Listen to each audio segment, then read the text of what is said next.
As everybody knows, my whole career has been centered around drug enforcement, narcotics, violent crime. That's what I know, that's what I do, it's what I've always done. I was invited down here because of a program that Brandon and some others have started in this church, the recovery program. Now, obviously being involved with the enforcement of narcotics, obviously I have been involved greatly with the recovery of addicts. Most people don't know that. I have been an advocate of recovery for people for 20 years.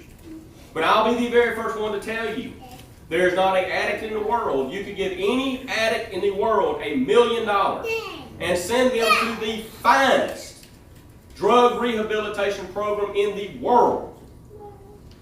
If he doesn't want it, or she doesn't want it, it will not work.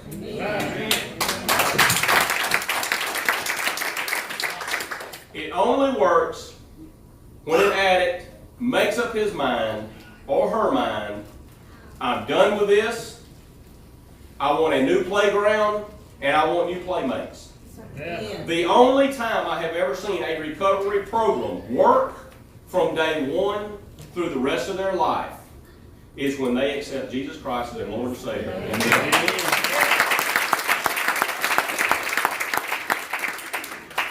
That's it. You can sit and counsel all day long. Until you make that decision, you are a weak individual. You do not have the protection you need to resist.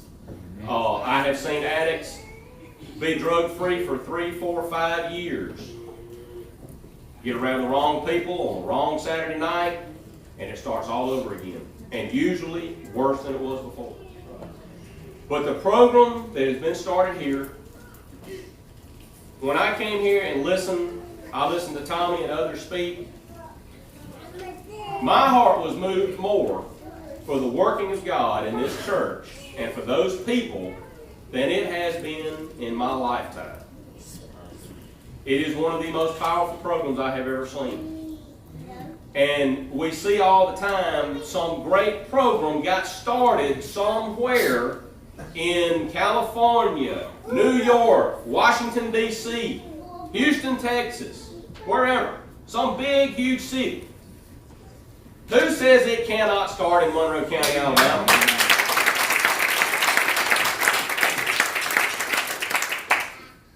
Just because we live in a small town community does not mean we can't touch the entire world. Because none of us know where God's going to start it at. I feel He started it here. He has a passion for it. People in this audience have a passion for it. And the one thing I would ask y'all to do is to support that program at all costs. If you can't keep the lights turned on, you keep that program turned on. Yeah. I know Tommy personally,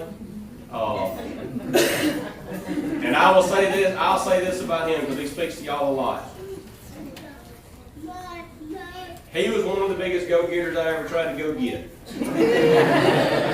But I'll say this about him: he has put tenfold the effort into God that he ever put into me.